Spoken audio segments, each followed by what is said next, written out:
The following program may contain coarse language, violence, nudity, mature subject matter, or scenes which may not be suitable for all viewers. Viewer discretion is advised. This is the X-Zone Broadcast Network, broadcasting worldwide on broadcast affiliates and satellite program providers, including CNN Broadcast Network, Sirius Satellite Network, Star Media, Good News Radio Network, Angel Broadcast Network, Wiki Broadcast Network, and WPBN TV. For more information on the X-Zone Broadcast Network, visit us at www.xzbn.net.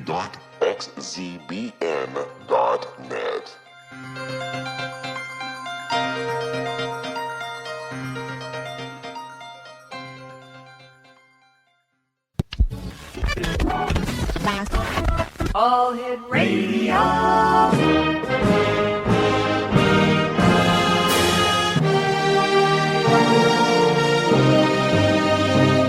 Welcome to the X-Zone, a place where fact is fiction and fiction is reality.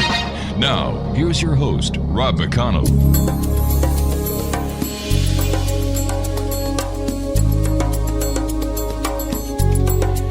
And welcome to the X-Zone, everyone. My name is Rob McConnell, and we're coming to you from our broadcast center in Hamilton, Ontario, Canada. Worldwide toll-free, 800-610-7035. My email address is xzone@xzoneradiotv.com. On all social media sites, X-Zone Radio TV, and our main website, www.xzoneradiotv.com. My guest this hour is Robert Salas. We're going to be talking to Robert about his new book, Unidentified The UFO Phenomenon, How World Governments Have Conspired to Conceal Humanity's Biggest Secret. In 1969, the United States Air Force issued a statement that read, "No UFO reported, investigated, and evaluated by the Air Force was ever an indication of threat to our national security." Now, this statement is patently false.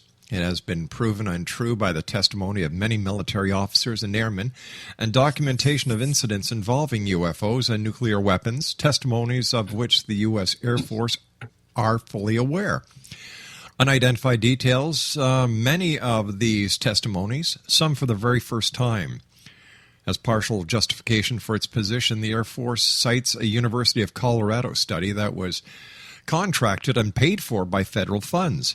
Unidentified reveals how this study was actually just another part of the plan to cover up the reality of the UFO phenomenon. For the very first time, Unidentified publishes evidence that the investigators for the Colorado study knew about the UFO-related missile shutdown incidents, but did not investigate them or include them in their final report. This is where my guest this hour comes in, Robert Salas. Robert Salas is a graduate of the U.S. Air Force Academy, class of 1964. He served 7 years on active duty before separating from the Air Force in 1971. While on active duty, he worked as a weapons controller, flew target drones, commanded intercontinental ballistic missiles as launch officer, and worked as an Air Force missile propulsion engineer on the Titan III program.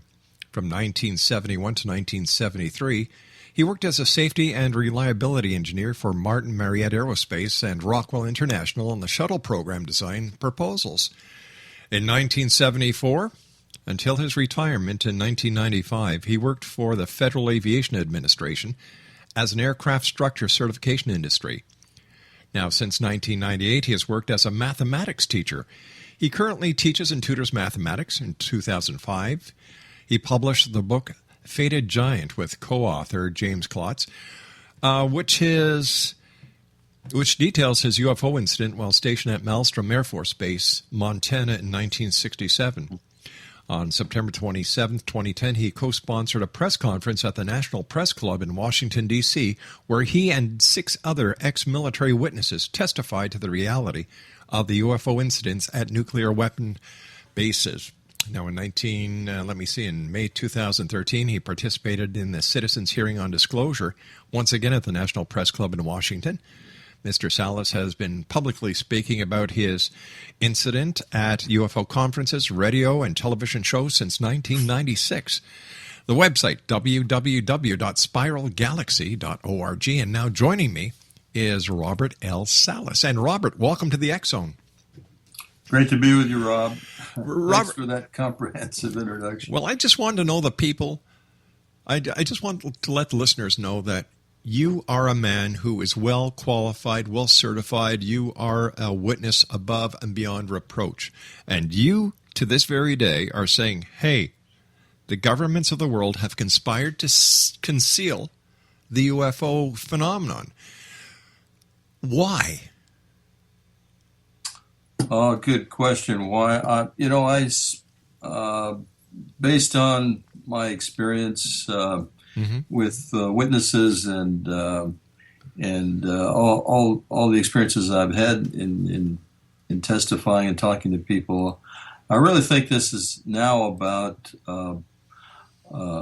culture of greed and power. There is I'm convinced, a secret group worldwide, probably staffed by people that have worked in intelligence agencies, well versed in how to hide secrets and in such an organization. And I think it's to the point now where they have worked with recovered craft and probably actual entities and know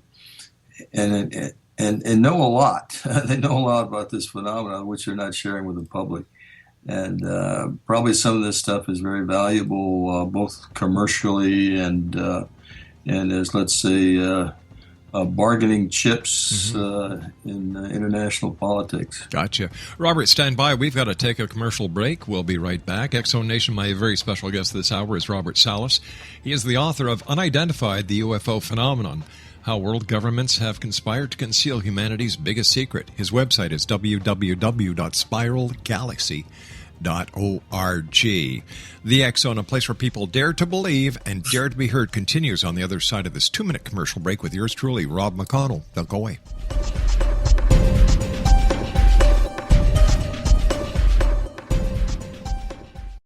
The following program may contain coarse language, violence, nudity, mature subject matter, or scenes which may not be suitable for all viewers. Viewer discretion is advised. This is the X-Zone Broadcast Network, broadcasting worldwide on broadcast affiliates and satellite program providers, including CNN Broadcast Network, Sirius Satellite Network, Star Media, Good News Radio Network, Angel Broadcast Network, Wiki Broadcast Network, and WPBN TV. For more information on the X-Zone Broadcast Network, visit us at www.xzbn.net.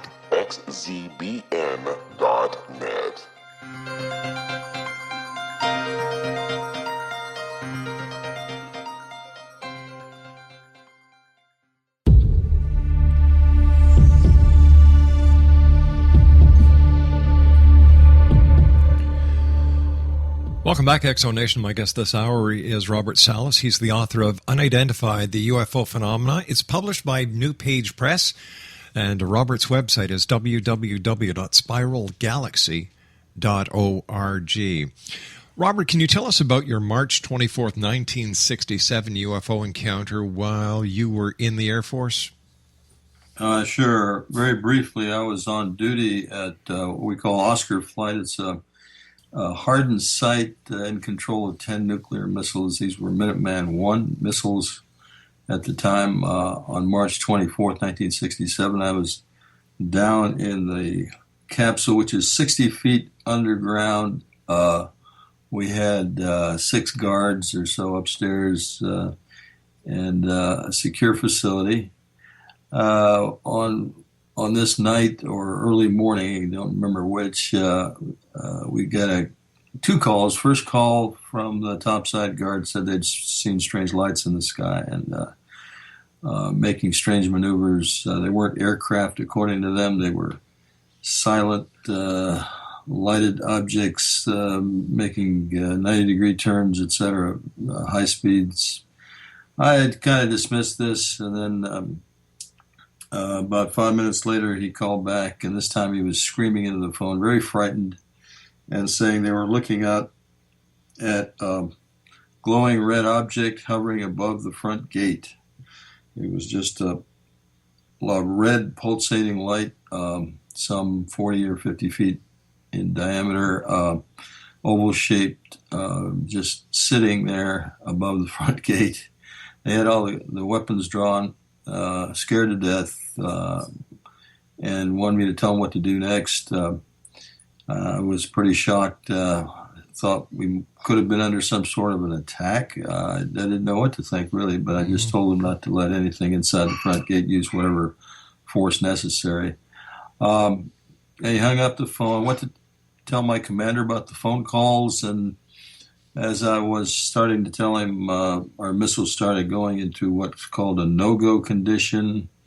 They were disabled. We got red lights on the board. We get klaxons and horns going off, and all 10 of those missiles became disabled while this object was still up there.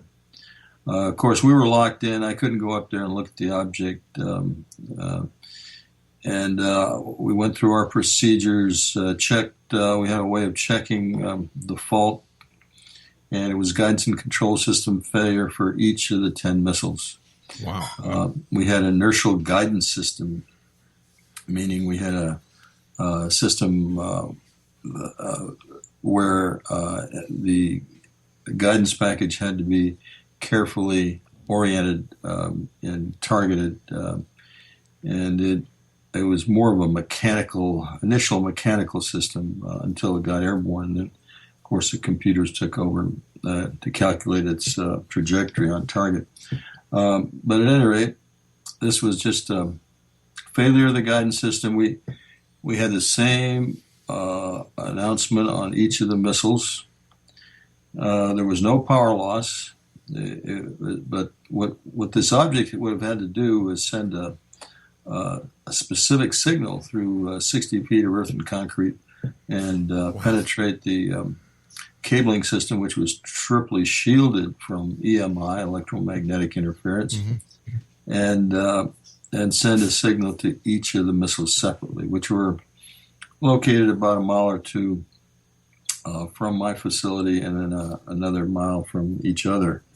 So this was quite a thing. I had never experienced anything like this.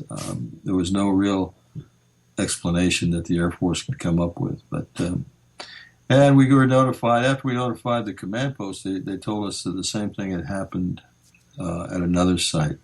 And that turned out to be the Echo Flight incident, which happened about a week earlier. Similar incident, UFOs overhead, and all 10 missiles shut down while the UFOs were overhead. So within the span of 8 days, we lost 20 missiles to UFOs. Could those missiles have been reprogrammed to go back into active duty, sir? Oh, absolutely. The missiles were not damaged. The systems were not damaged. We had maintenance crews get out there right away, and most of these missiles were brought back up online within 24 hours. Wow. So it was just a matter of recalibrating the guidance system. Was there any notification from NORAD or any other radar facility that actually could collaborate the sightings that your people on the surface were having? Well, if NORAD had any radar data, I didn't hear about it. But what we did find out from our investigation was that on the same day, March 24th, same evening actually, this was called the Belt sighting, and this is documented, well documented in Blue Book, and of course I've got these documents in my books. Right. The UFO was sighted by a truck driver. It was confirmed by Montana Highway Patrol. The UFO landed.